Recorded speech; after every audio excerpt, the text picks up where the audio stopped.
Welcome in, everybody, whether you're on the East Coast, West Coast, or around the world. This is your Wednesday wrap-up, and we've got a lot of interesting stuff going on.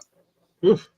I mean, the free agency wheel never stops turning, I guess, and some interesting decisions this past week, or this past couple of days, excuse me.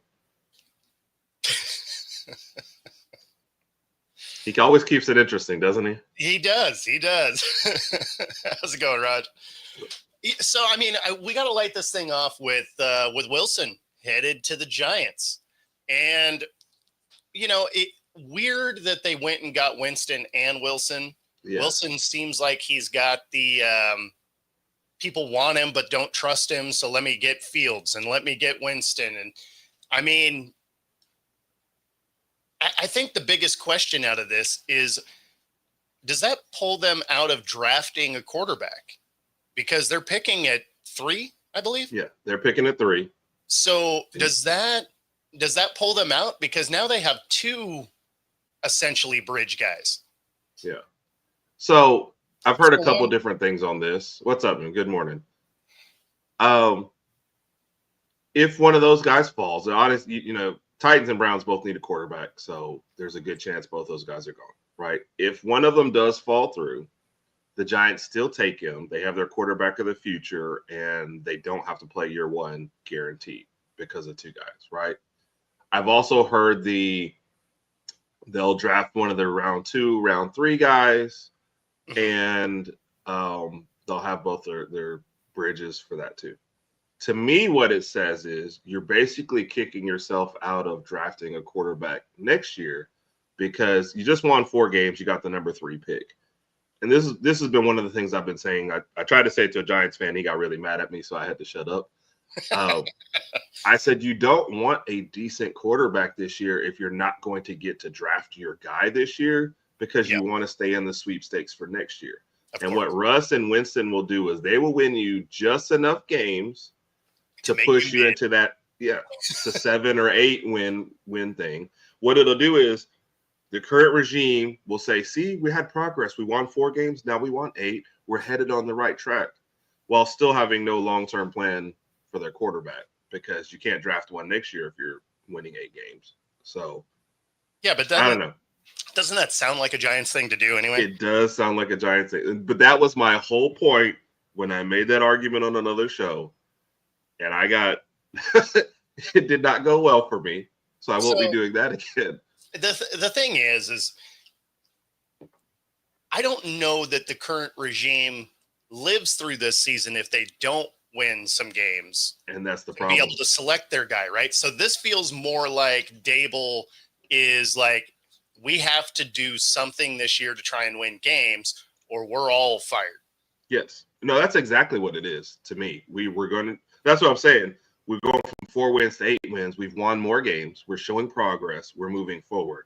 But no, it's such a bad plan. And then, like you said, like why are we getting Winston and Russ? Yeah, we just really don't trust Russ.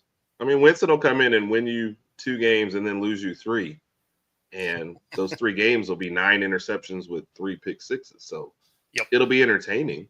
It also feels like, hey, we signed these guys, so if we lose this season, it's also not our fault. So, I don't know. As long as they didn't block you. Yeah. They still allow me on their show. I just don't talk about Giant stuff. So, that's it. But it's just a lack of planning on the Giants' part, and that's what's got them into this. And the argument was made also, well, you know, they deserve a chance to pick their own quarterback. And I said, well, they paid Daniel Jones. That's picking a quarterback. They didn't have to do that. So they thought they had their guy. Drafted Daniel Jones. So it's not like they didn't pick him.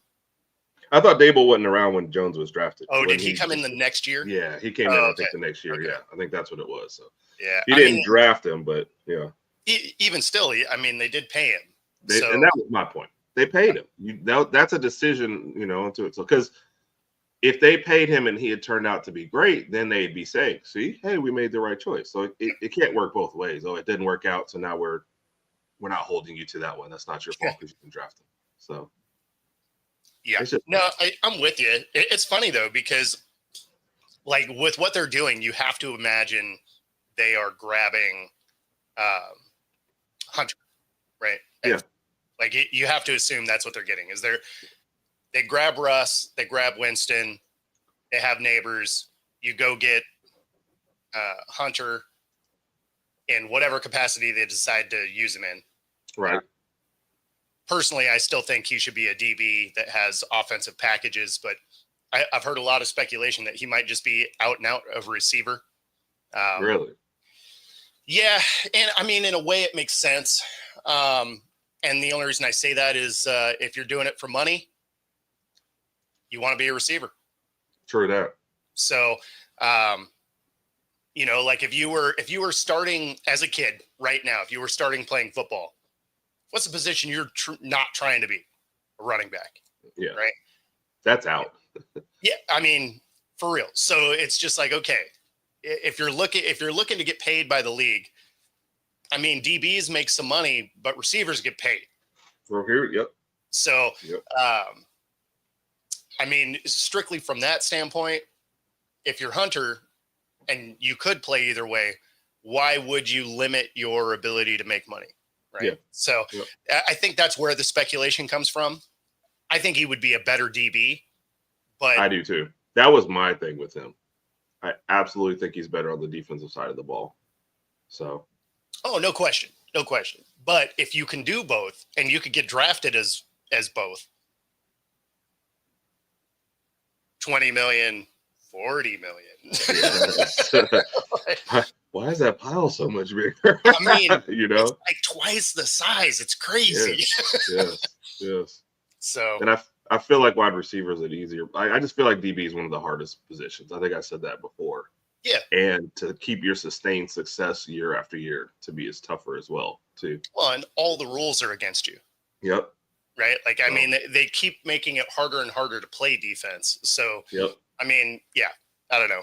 But when you look at guys that have been utility guys that have been able to do multiple things, the most recent, version of that was Taysom Hill. Yep. Right. And he could play quarterback, but they paid him to be a tight end. Yes. Right. And they gave him this huge pretend contract. Right. Like on paper, they're like $100 million. And then you look at the verbiage of it and you're just like, yeah, you got like 15 mil, man. Yes. Like there were so many stipulations for you to actually make money. Like that was all just window dressing. Like none of that is real stuff. Yeah. NFL contracts are the funniest ones. I found out more, because I'm more of a college guy. But the more I'm in NFL, I see a contract pop up and I'm like, let me go read the comments or let me go read the actual contract. Because they'll do exactly what you said. Hey, he just signed a 4-year, $200 million contract. 20 million guaranteed. What? What did they do in this? So like a great example of that, right? So Sam Darnold comes to Seattle, right? And he signs this 3-year, $100.5 million contract. And you're like, okay, I mean, you had one good year, but we watched Jordan Love get paid after 7 good games. So, I mean, hey, whatever. All of his guaranteed money, year 1. Yeah. Which means the Seahawks are like, this may not work. Yeah. And I wonder, does that ever come up in the middle of the like, hey, here's what the contract is as a player, or the agent go, hey, what is this? Or they just sign and hope for the best? No. That's a conversation, right? And if you're on the team side, you're like, look, you got years of being kind of below average. Yeah. And they did that face too when you did it. Right? Like, you killed it this last year with like a good offensive line and every weapon known to man and an above average defense. I would hope to hell you can play football with all that. So then you're like, okay, well, we're going to give you the money and we're going to make it so you can get it, right? Like it's incentive based. It's possible. Like you can make all that money, but you got to ball out. But if you don't, this year could be the year. And I mean, if you're Darnold and you're looking at it, you're like, look, I either take this or I'm not getting paid, right? Because the Vikings already said they're moving on. Anywhere else you're going to go is going to be a bad team. At least the Seahawks are like a middling, growing team. Right. Otherwise, you're headed to the Jets or the Giants or, because nobody had signed anybody yet. The Browns, maybe, places where the offensive line is probably going to get you killed. And Darnold is that guy that needs an offensive line. So I think if you're the player, you're like, yeah, I'm going to bet on myself. Like, I know I can be that guy. Right. I'm pretty sure I can be that guy here. And from Seattle side, you're like, yeah, well, I mean, show us you can be the guy and you can make all this money. So, but when you look at it on paper, you're like, man, that is not worded awesome. Right. No, that's what I always think. But I mean, you make a good point about it. So I guess it kind of protects definitely protects the team. But I feel like most contracts protect the team unless you just totally give up in negotiations. Unless you're Deshaun. Yeah. Just like, whatever. We got plenty of money. We're fine. Yeah. That's a situation for a different day for sure. The Deshaun debacle. Yeah. I still don't understand how that came about. Well, especially because he was like, oh, yeah, I'm not going to the Browns. And they're like, what if we just give you this wheelbarrow of money? And he's like, I love the Browns. I love the Browns. And, the Browns always make such good decisions at quarterback. You just knew it was going to work out somehow. Absolutely. Another guy that found a new home, Stefon Diggs, headed to New England. Now you're looking at a 31-year-old receiver that's been a head case on his third team in 3 years.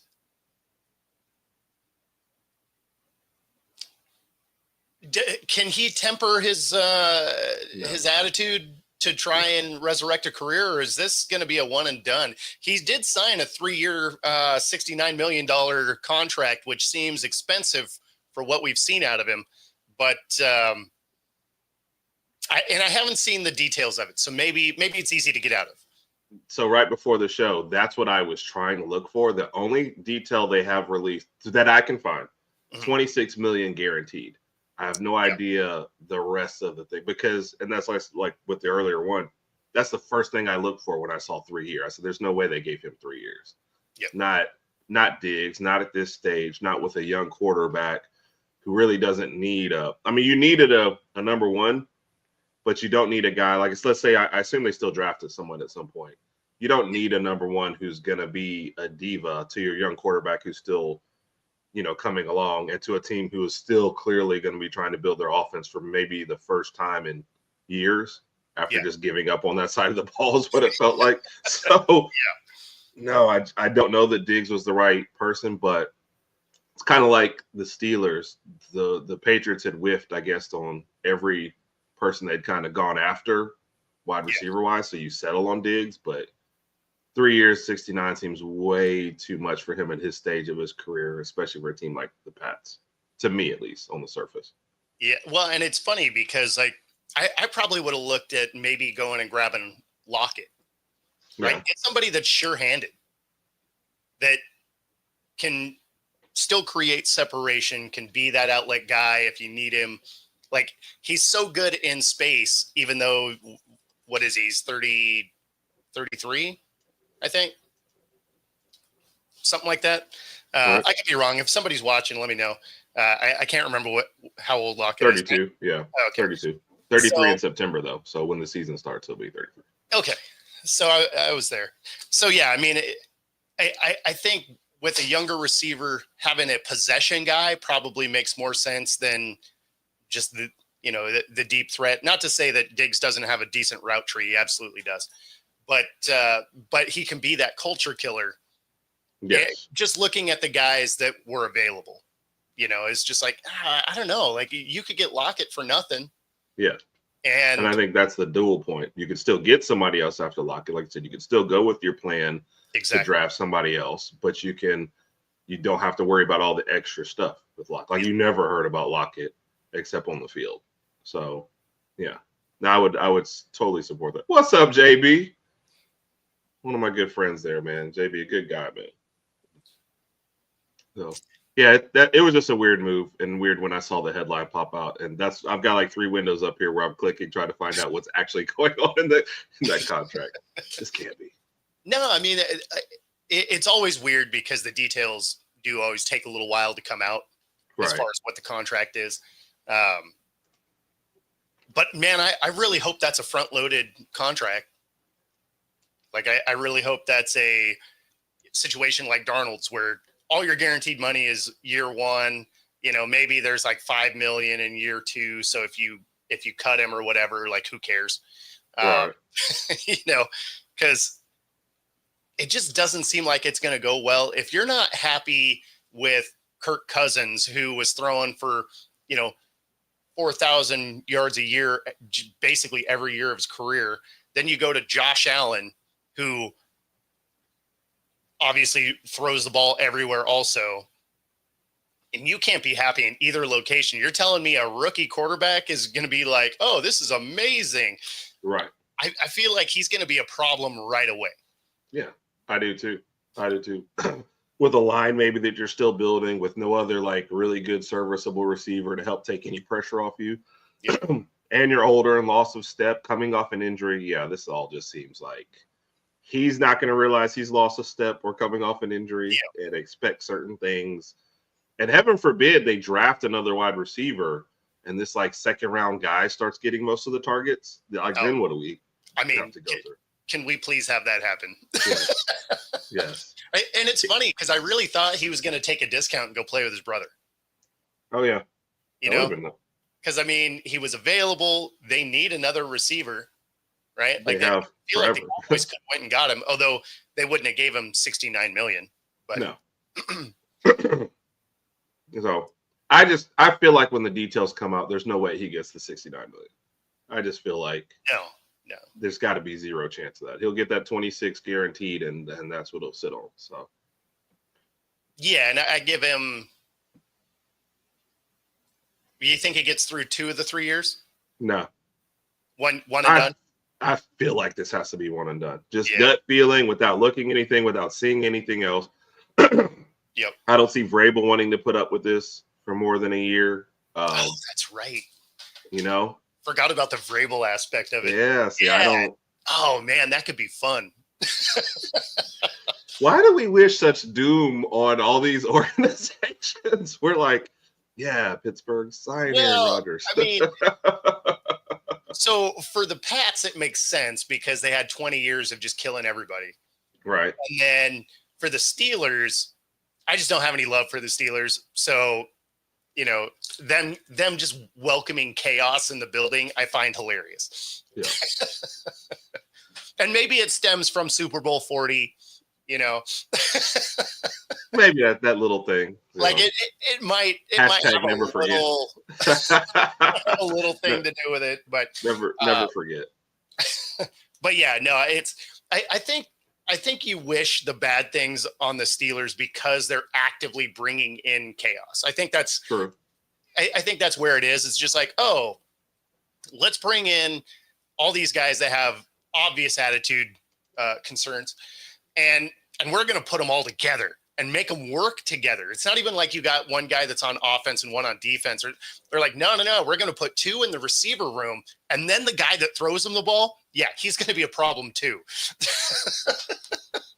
It's like Tomlin has reached like the boss level of, hey, winning seasons, and the owner's like, well, now here's your final challenge. He's like, what? Fight. Yeah, no, it's man, I don't know. I feel like it's gonna go bad. That does bring us to the next one though, because we were gonna bring it up anyway. Is the Steelers have alluded to the fact that they expect an answer out of Rodgers by Sunday. At this point, the music has stopped. All the chairs are out. The Steelers are basically the last legitimate landing spot anyway. So I don't know how much decision-making Rodgers really has to do. Everybody else has decided, you know what? We'd rather have Fields. We'd rather have Russ. What is this is where you're going to go. Yes. You wanted chaos. Here you go. Yeah. So all they've guaranteed by saying that we expect an answer by Sunday is Rodgers will answer on Monday, because now you've basically given him all this leverage and attention. Yep. And like you said, you're the last team. You guys are on the dance floor. You're in one corner. He's in the other corner. That's it. Everybody else is already dancing. They're already having fun at the party. Just do the thing if this is what we're going to do. Well, I think the problem is the problem is it's exactly that scenario. And one corner is the guy, and the other corner is the girl, and the guy's the Steelers, and he's like, and the girl's like, she's still gonna go dance, but it's gonna, it's gonna take a little bit to get her over there. This is crazy. I never thought we'd be at the stage where, after watching what Aaron Rodgers has done the last year at Green Bay, the 2 years in Jets, and yeah, I understand he got hurt one, but still, it wasn't great when he was back there. Yeah, those four. And then an organization like the Steelers was like, this will get us over the top. Let's get Aaron Rodgers and none of his favorite targets. Yeah. So. Yeah. And this right here. Yeah. That would be hilarious. Yes. If the Steelers are like, yeah, dude, we gave you this time. We gave you till Sunday. Like, you've been living in a cave. I'm pretty sure you could figure out this one decision, but you couldn't. And so we decided that, Rudolph's the guy. That's where you lost it. That's that last part right there. Nah, but I could see him going and grabbing Wentz though. He's still available. You can get him for nothing. Dude can throw the ball. You are already looking for a head case. Seems like it'll work. You're already looking for that's such a bad. Hey, you're already looking for a head case. But it wouldn't surprise me though, because Wentz just keeps getting chances. The last. Yeah, but I mean, everyone think about signed it, though. him. Like he still throws the ball well enough to get chances. Right. Right. Like his last year, really starting with the Colts. It was 3 years ago, but it was a playoff team. Mm-hmm. He threw for I think 4,000 yards or close to it. He goes to the Redskins or the Commanders, or whatever they were, the Washington team, whatever they were when he played there. He went to Washington. And that was a disaster, but that organization was a disaster. Like, no one was going to have success that year. And then he's largely been just a backup since then, right? Right, so, right. But at the same time, that there's got to be something not right. Because if you play that well with the Colts and they are still like, yeah, now we're good. Yeah, you got us right to the playoffs, and you threw for a ton of yards, but we're good. Yeah. So I mean, clearly there's intangible things that are missing, right? Good. You know what I was going to say? You believe the locker room rumors then? Like, do you think he's bad in the locker room? I mean, there's got to be something there, right? Because if that storyline comes up at every stop you're at, and you can't stay in a building for more than a year, there's got to be something to it, because it's not his ability to throw, because dude can throw the ball. So it's either he has some locker room issues, or, maybe he doesn't, I don't know, like maybe he's not a good teammate in the way that maybe he's always late to stuff or whatever. Although you never hear anything about that. You don't. Right? It's not like he's missing meetings or anything like that. So it's got to be like, there's got to be something to it, because otherwise, why are you getting forced out of the building every year? Yeah. It's weird to me, because usually at this point, you've heard the exact details of it, of why he's not. Like Diggs, we know the stories. We've seen the stuff. Usually when you have a bad locker room guy, there's stories everywhere. I've probably read more stories of guys like, oh, no, we like him, than I have of bad stories. But like you said, nobody keeps you anymore. Something's going on. Do you go in and insult the owner's wife at every stop, and then that's just that's the one thing that you do? The teammates love you, but the owners say, I don't understand. Well, especially when you think of the fact that I mean, Philly ate $40 million to get you out of the building. Right. I mean, it's not like they were just like, oh, we're coming to the end of the contract. We're just not going to re-sign you. They're like, nah, we're just going to like eat all this money. So if you could just, kick rocks, that'd be great. I mean, so there's something. There's something like, and the Philly one I even kind of get, right? Because he gets hurt. He was on an MVP path. Foles comes in, they build him a statue. So like, I get where your head may not be right after that. Right. But now there has to be like a humbling point, right? Where you've been kicked out of different buildings. Like you got to grow up and be like, okay, look, I gotta figure something out. And again, this is all speculation because we don't know, right? Like the stories are never conclusive. They're just like, oh yeah, something is wrong with Wentz. And then there's just like a blank page underneath, right? You're like, okay, this headline, we're going to finally learn something. And they're just like, he did a thing. And we're just like, okay, that didn't actually explain anything. Yeah.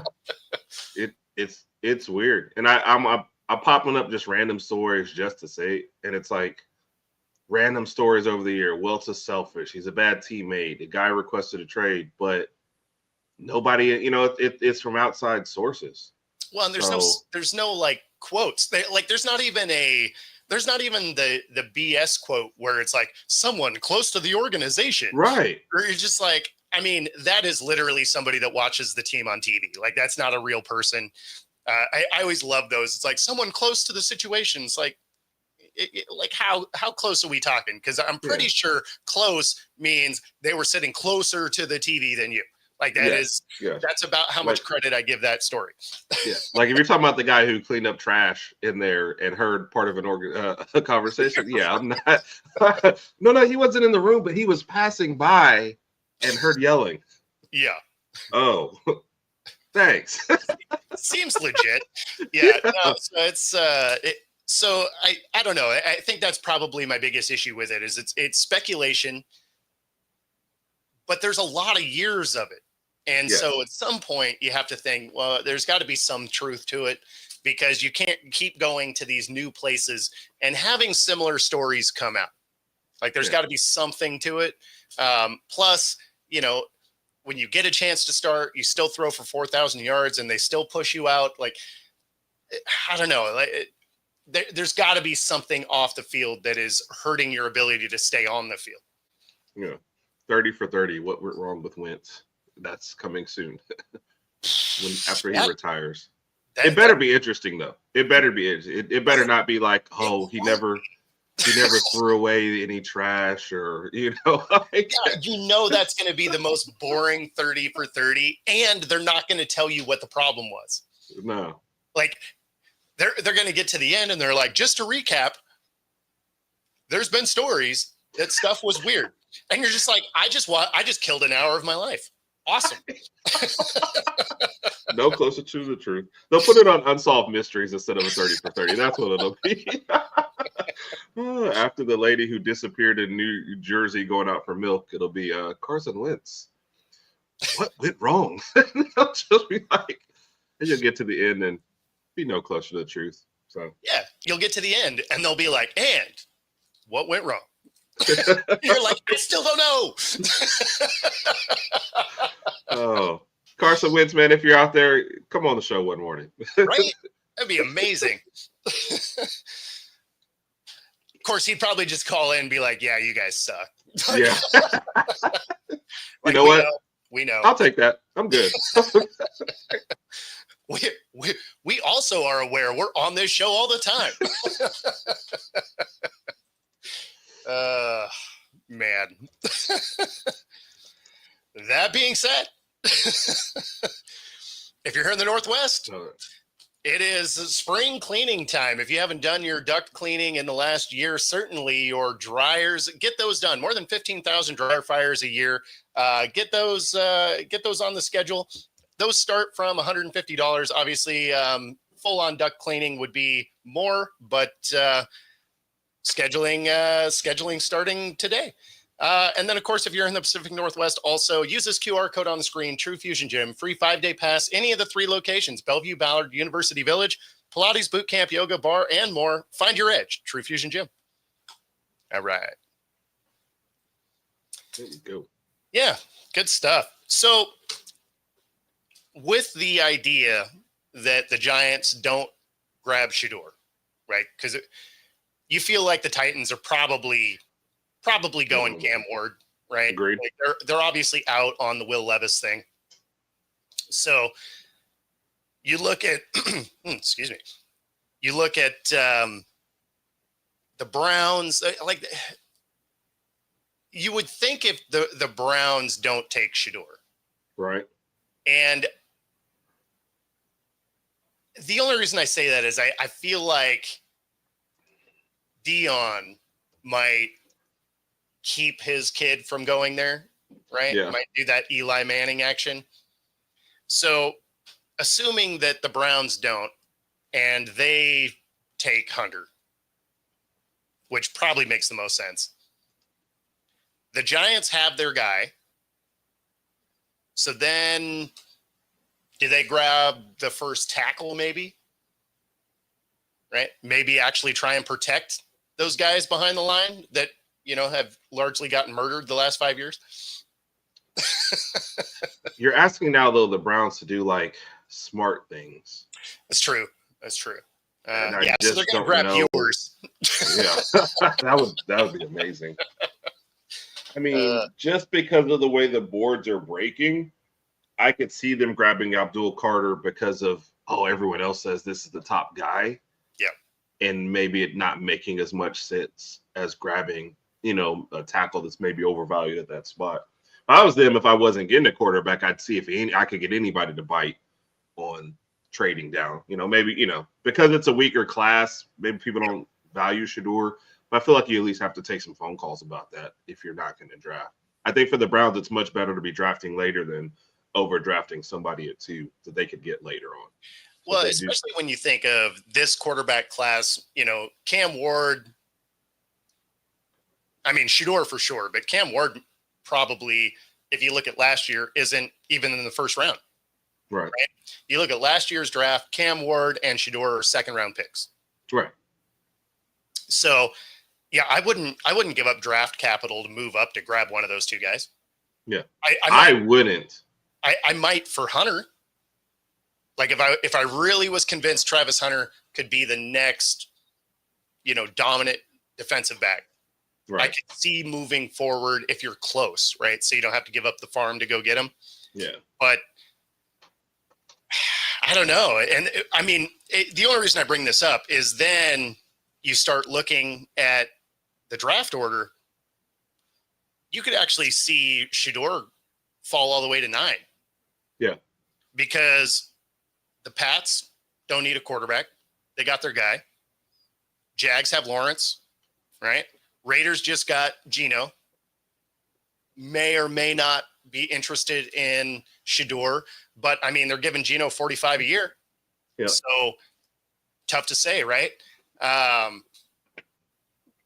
Then you got the Jets. They just grabbed Fields.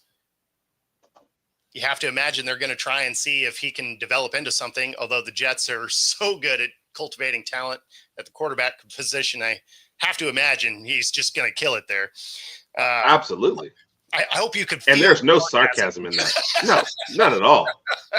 Zero. What are you talking about? I think it's going to work out perfectly. It's just facts. And then, the Panthers, obviously they have their guys. So then you have the Saints, right?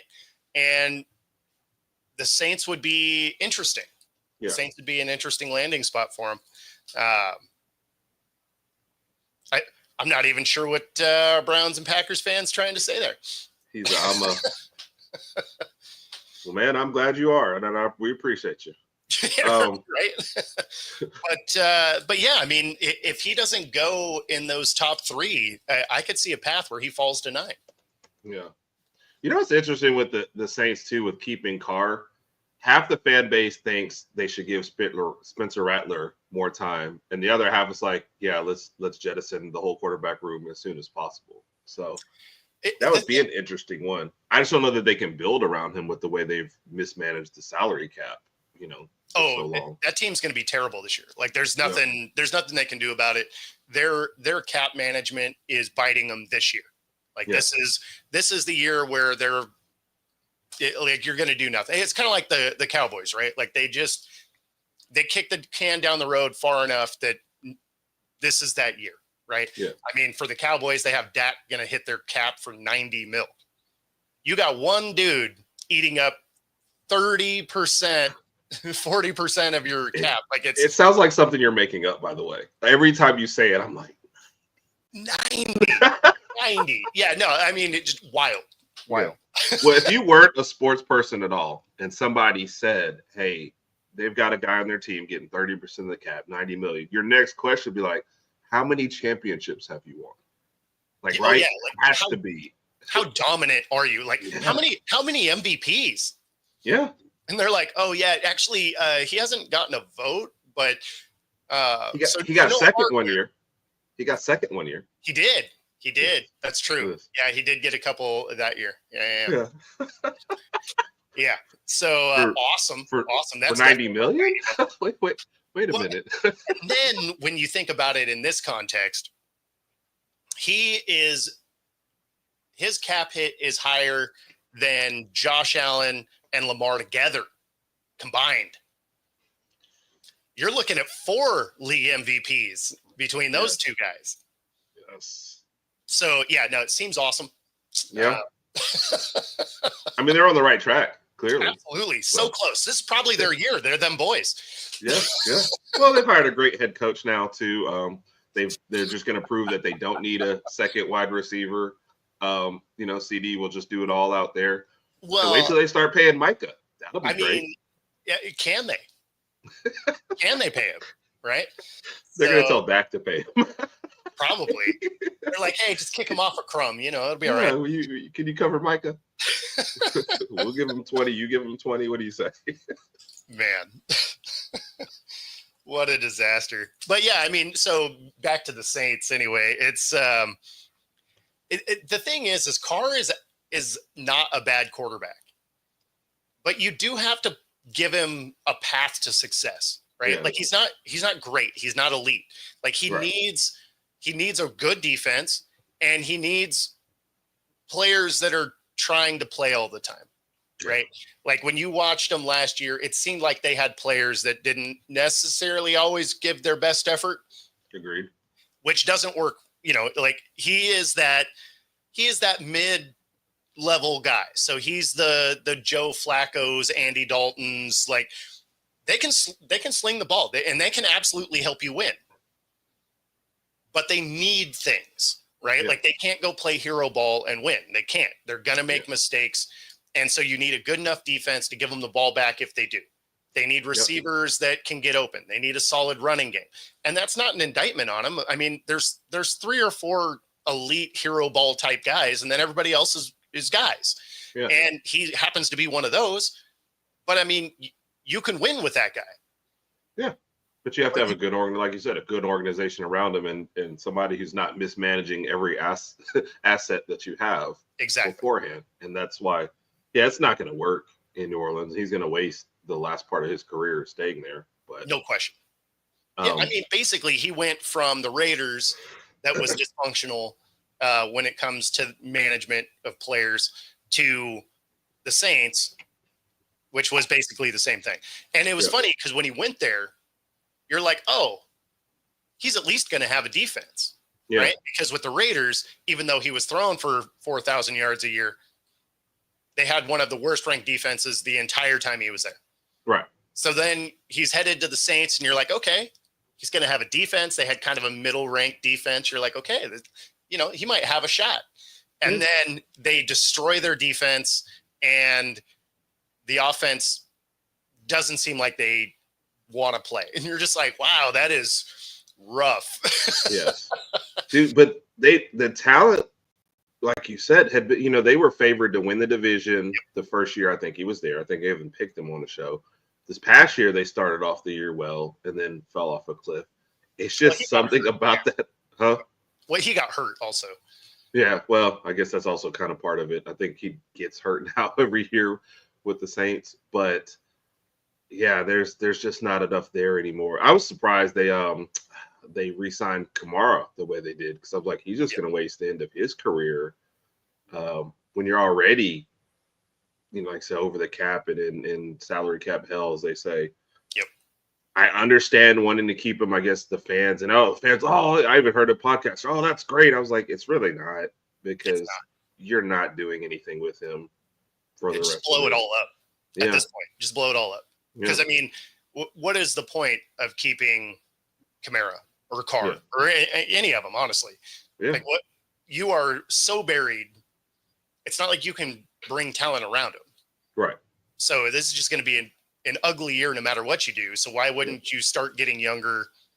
See if you can get some draft picks out of these guys, even if they're not great ones, right? Like maybe it's a third or whatever. I mean, start to just bring in talent again, because you can't pay anybody anyway. Right. But what you'll get out of Carr Kamara is the same, kind of like what I said with the Giants. You're going to win just enough games to keep you away from drafting your quarterback of the future next year, unless, like you said, Shador falls all the way to you. Yep. But you won't be. I agree with you. Blow it up. Have a terrible year this year, and I mean truly terrible, not like 6-win terrible, like 1-win terrible, and be in the market for next year. I mean, the thing is they might end up that way anyway. I just feel like they're gonna squeeze. Like Carr and Kamara will have like 2 great games, and then they'll luck into something else, and maybe they'll split with the Panthers. And right now they're at 6 wins, and you're like, oh, see, that's not terrible. Yeah, it's not terrible enough to get. I'm just of the whole. Hey, we're either trying to win a Super Bowl or get the #1 draft pick. I guess I'm an all or nothing guy. And so it depends on what the nothing is, right? So this is where I always have a weird feeling towards it, because it's, if you're going to be a 4-win team, then blow it up, get the draft pick and move on, right? But if you're a team where people are mad because they're like the Steelers, they're like, oh well, he gets in there but he can't do anything. It's like, yeah, but you got in there, and that's the first battle, is getting into the playoffs. Then anything can happen. I mean, we watched the Giants do it from a wild card position to take down, the most dominant Patriots team ever. right. So if you can get your hat in the ring, I would rather be that 9-win team that just squeaks in there but has a shot than be like, oh, we won, and then we're just going to suck for the next 5 years.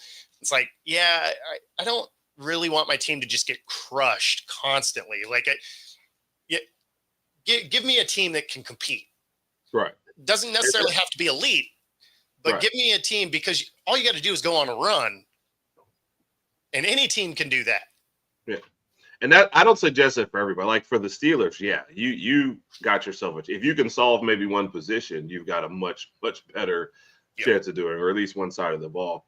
I'm saying that for the teams that your ceiling is like the 7 or 8 wins if you push everything in, and I feel like too many of those teams are like, let's show progress. Like I said with the Giants, if we move up a little bit, like we'll do this, but you won't. If you move from 4 wins to 8 wins, but you still haven't solved the quarterback position, I think you're going to be right back in the same position next year. So yeah, but it saves your job. It saves your job. See, that's the problem that sucks. Yeah. Right. Is it's like, okay, this is a GM and a coach that's just like, look, we know this isn't going to work, but if it keeps me here one more year, that's really all I care about. Yes. And it's long-term versus short-term, and it's like personal versus team. Exactly. Like you said, not good for the team, but I'll get paid, and I won't have getting fired on my resume. So, yeah. But if y'all are perpetually going to win 8 to 9 games for the next, 7 or 8 years, that does not sound like a great future. Yeah.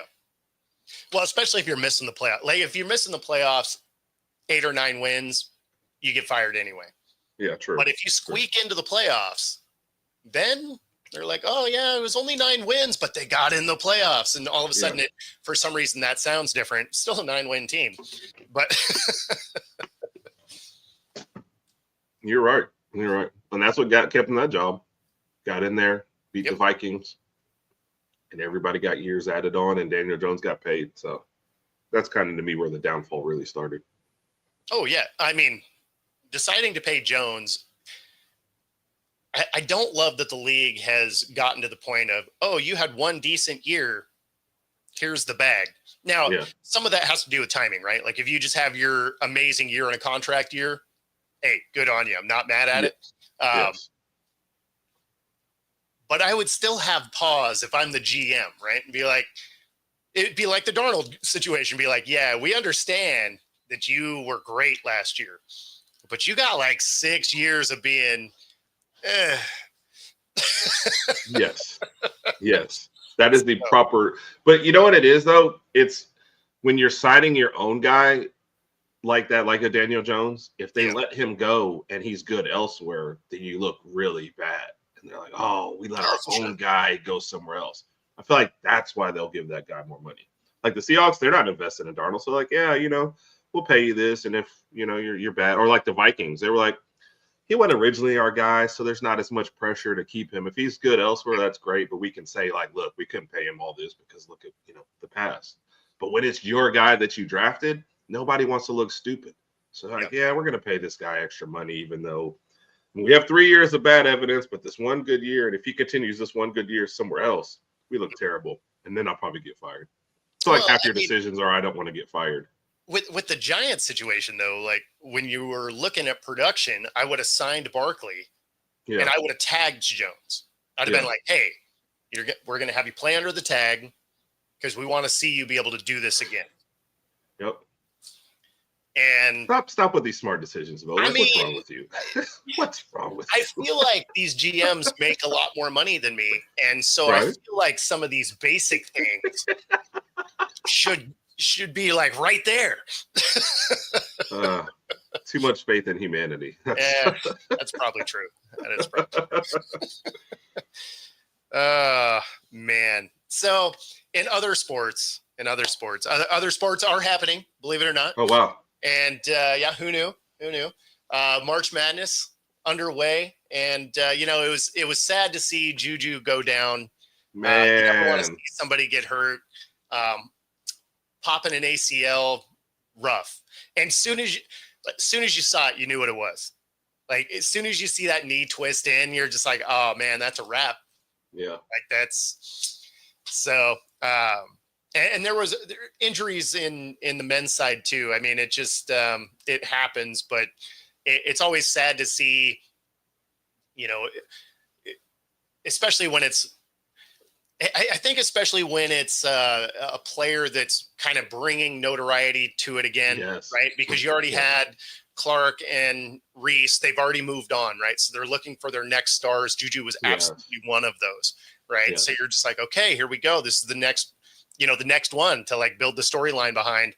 And not to say that there isn't a story there, obviously, but it kind of deflates this March Madness a little bit because that team's not going to win without her. No. And they were number one seed and kind of, I watched them against like UCLA and kind of barely hanging on even with her out on the court. I feel like they don't have no offense to the rest of them, but I don't feel like they have a shot.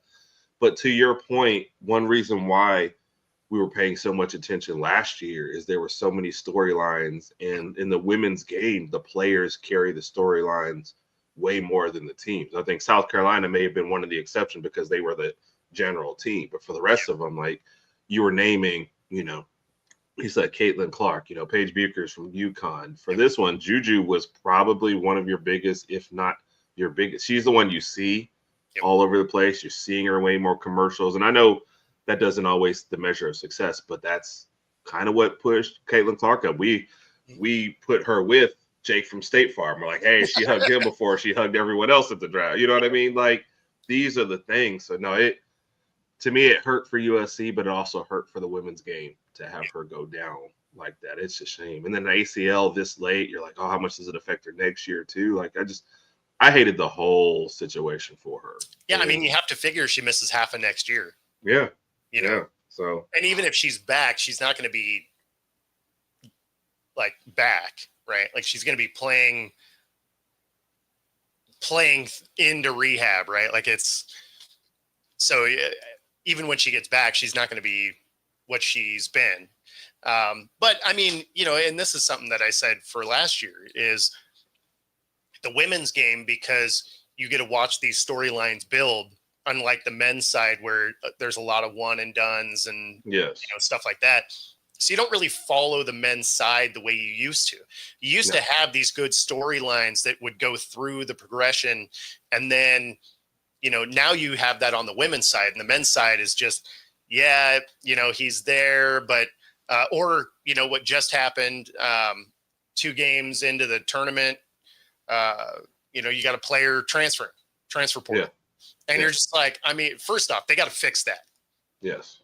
You got to fix the transfer portal. You can't have the transfer portal open during, so players miss their bowl game or miss March Madness. I mean, are you kidding me? The biggest tournament of the year. You're just like, oh yeah, just kidding. Bye.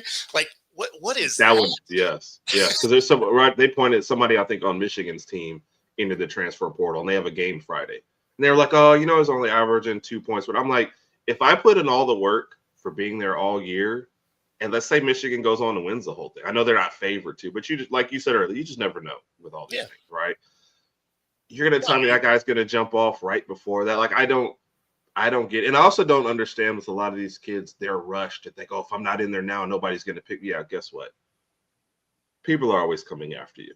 The ones that are still in it now, you just didn't really have a shot anyway.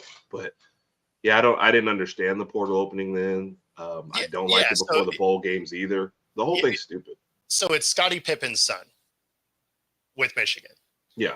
2 days after Sweet 16 birth. So it's not like it was it's not like it was the the first day, right, where there's 5,000 teams in the tournament. Right. Like Sweet 16, like you see the championship at this point. Yes. And you're just like, that's cute. I'm not doing that. I don't get that. So is there just no love of like, hey, the teammate, did everyone just hate you and you hated them all and you couldn't wait to get out of there? Hey, first day it opens, I'm out. So like with a rare good point. Good job, Raj.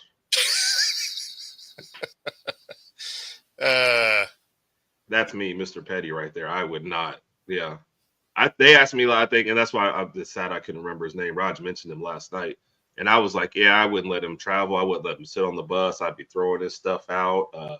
He'd come to an empty locker room. Like, forget that guy. So no, like if we're headed towards a championship, right? And you're in the last few rounds and you're just like, I'm out of here. You're like, no, you are though. Like, bye. Yeah. And given your status and how little you played this year, what's the hurry to get in there? Nobody's like jumping at the bit to get you. If you wait another couple weeks, are you thinking nobody's going to want you then? Well, you have a better chance of maybe having some superstar moment in one of these games magically than you do. I mean, if you sit and you get the same playing time you've always got, then that's fine. Your status is the exact same. But there's more chance for some random positive than there is for anything. So I don't know. Unless somebody is actually going after him because of the name. Based on the stats, I didn't see the rush. And if they were going after him because of the name, you don't think they would in 2 weeks? I don't think he's changing his name in 2 weeks. Right. Right. I mean, and for me, and again, I loved playing, right? So I can't imagine the, you have a chance at a championship, but I'm just going to go over here. It's cool. I don't know. It just seems weird to me. Yeah. No, I agree. I've always hated it. I hate it in football even more. Yes. Because when that one goes, like you're just going to skip your bowl game. Some of the guys were skipping the playoff games. Yep. And then this has to be the worst, though, skipping a Sweet 16 game. How often do you think in your career that this is an accomplishment getting to the Sweet 16? I don't get it. Yeah. I mean, that would be like, in football, deciding, I'm just not going to play in the playoffs. Yeah. You're just like, that is bizarre. Yeah. I think sometimes we think that they'll always get there, but none of these things are guaranteed. All your teams right now in the Sweet 16, none of them are guaranteed for next year. You never know when you'll get another shot at this or another chance to experience it. We were talking last night or Monday night with an Auburn friend, and she's like, yeah, it's great. We've got in here. We've got a chance at the championship. You don't know next year. All these guys leave. You one key injury in basketball, transfer, but like you have no idea. Next year could be a terrible season. You always think about that one time we had a chance to win the whole thing. Like, yeah, I mean, I played football until I was 30. I made one championship. See? That's it. Imagine having skipped that for some reason. Yeah, like it just seems weird. I mean, the only other time I made it close, we were I think we made it to the championship game, right? Yeah. So not for the national championship, but like the league champion, and we came up short. Other than that, it was a lot of like one and dones in the playoffs, or maybe you win a game or whatever. So yeah, I don't know. Like I've never got the let me bug out. And so here you're in the Sweet 16. I mean, you're a couple games away from potentially hoisting a trophy. Yes. And you're just like, yeah, I'm gonna transfer to a school that they're not playing right now. So and I'll be the person that yeah. I don't know what's going to change in 2 weeks. Okay, buddy. Best of luck to you. Yeah. But yeah, if I was Scotty signed off on this. Yeah. Bye. So, we don't need you. Yeah. Well, I mean, and it's not like they were using them a lot anyway. So Right. And who knows? Maybe because he's young and he's just mad that he's not getting playing time. Maybe he's like, I'm out of here. Like, I feel like you look back on that and you're just like, yeah. After your career's done, whatever, you probably look back on that and be like, yeah, that was probably dumb. Yeah. So, especially if Michigan does something. He'd still get a ring, right? He'd still get a ring. He's on the roster. I would hope not. I would tell him I mailed it to him. I mean, mail, buddy. You probably get one. I'd hate that. I don't know if you're him, you could wear it. Right. Because you didn't do anything to achieve it. Yeah. How do you tell that story to your kids? Yeah, national championship ring. Oh, did you play? No. Oh, but you were on the bench supporting him. Also, no. I was visiting North Dakota State at the time. Right? I was actively sabotaging, actually. I was creating some chaos in the locker room, so that was cool. Yeah, Daddy quit when going got tough, but still got my ring.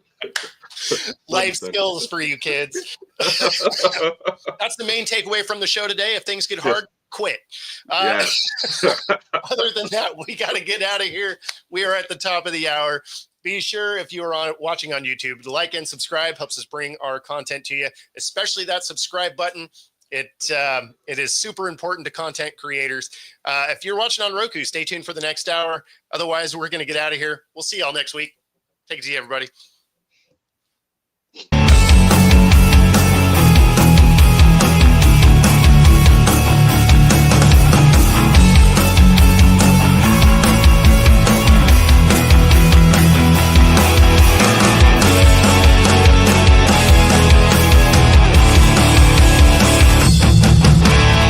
Introducing National Streaming Sports, live and on-demand sports talk programming that you can access 24/7. For the premier sports talk experience, tap into our Roku channel. Start your mornings with Mac and Jack covering all the weekend sports action. Then pour a cup and enjoy all the sports you can drink on the Coffee and Sports podcast. At midday, talk sports from east to west on the Coast to Coast podcast. Followed at night by some hot girl talk with Prim and Proper Sports featuring Sonia Pearson. Talk boxing on the Gloved Fist. Yankee fans tune in for Start Spreading the News. And there's more on the College Sports Huddle and Sports Scope with Robert Butler. There are 20 podcasts in all and 70 weekly shows giving us a 3.4-star viewer rating. To find us on Roku TV, search for National Streaming Sports on the Roku search bar. Click on the logo and you're in. National Streaming Sports.